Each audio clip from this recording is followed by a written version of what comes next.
Ngayon ba, do you regret teaming up with President Ferdinand Marcos during the 2022 elections? Alam mo, inisip ko yan. Naisip ko na yan. And then naisip ko kasi, ganito. Sila yung tumatakbo, diba? Tumakbo si BBM, tumakbo si Lenny. So, either lang naman sa kanila yung mananalo noon. Tapos mayor ako ngayon. Imagine natin, parallel world na either sa kanila ang president and then ako ang mayor. So I'm sure, lahat ng mga nakapalibot sa kanila, magtitingin pa rin sila sa akin doon sa Davao City. Hahabulin pa rin nila ako doon sa Davao City because tinitingnan nila. Yung mga nakapalibot sa kanila, wala na yan silang pakialam kasi president na sila, diba? Pero yung mga nakapalibot sa kanila, may pakialam. Kasi sila yung tumitingin ng future. Sila yung tumitingin ng 2028. And then, meron akong realization yan because ang nagsabi sa akin yan, si former Senate President Manny Villar. Sabi niya, wala kang kawala dyan. Saan ka man magtago, saan ka man pumunta, hahabulin ka nila kasi tinitingnan nila ang 2028.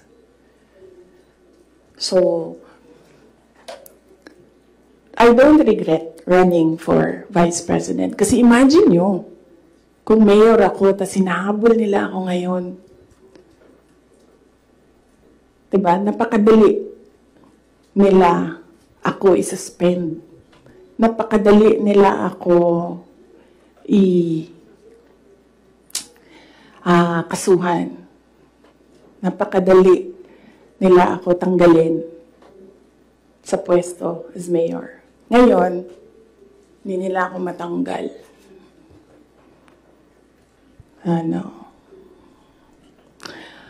They can drag me to hell. Pagdating nila dun, ako pa rin yung presidente ng impyerno.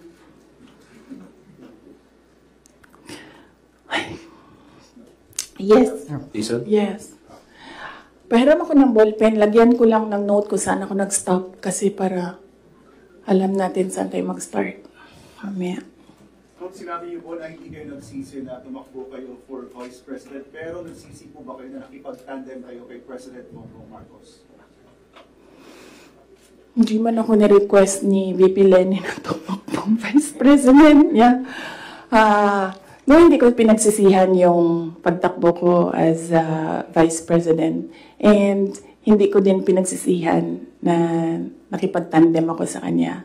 I'm sure merong rason ang Diyos kung bakit ako nilagay dito sa upuan na ito sa ilalim ng seal na yan. Para rin siguro sa kanya, para kay BBM, or para sa bayan, hindi ko alam kung anong rason ng Diyos. Sometimes, or all the time, hindi natin nakikita ang rason ng Diyos. Nakukonect na lang natin siya kapag meron ng ibang nangyari sa buhay natin.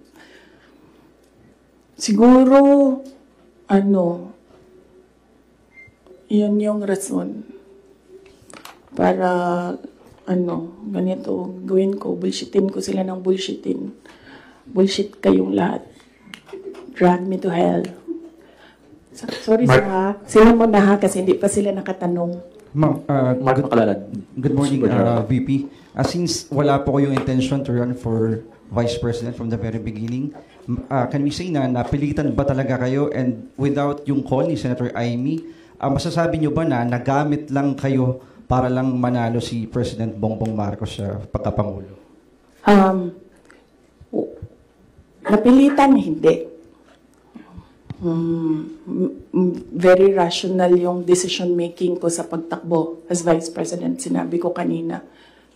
Ganon din ginawa ko. Nilista ko yung positive, nilista ko yung negative. Nandun yung positive, sinabihan ko yung pamilya ko, tell me the negatives. So, Ano yung isang tanong? Nagamit. Yes. Clear naman yun. Tinanong ko, bakit ako? And then she said, matatalo kami ni Lenny kung hindi mo dalhon ang mga Bisaya. Kaya nagbigay ako ng options. Bisaya tanan.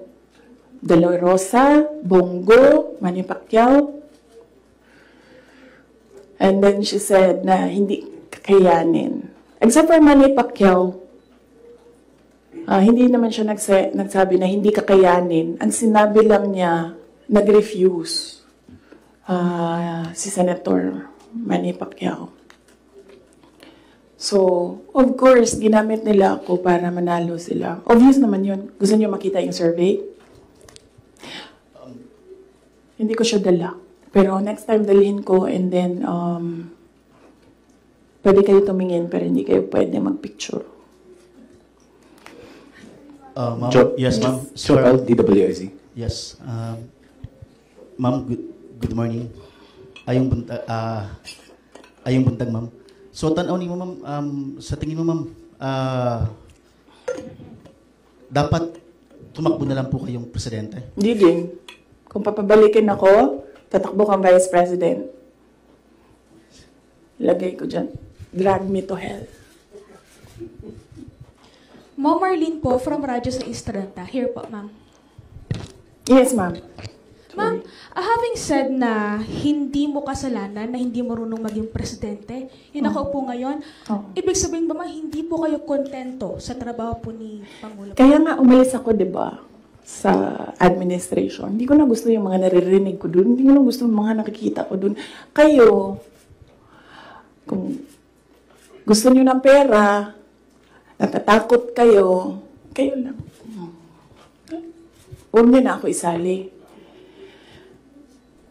The reason why, noong 2016, ito, sidebar na lang ito, hindi ito kasali, lalo tayong tatagal nito. Huwag na yan. Sige. Ano? O hindi. Hindi ko na gusto. Kung presidente niyo siya, okay lang. Ako, hanggang vice president lang ako. Hanggang number 2 lang itong bansa na ito. Wala itong number 1 para sa akin. Yes? Bea, Mamboracho. Yes po. Hi ma'am, kanina po kasi sinabi nyo na, ma'am here. Yes.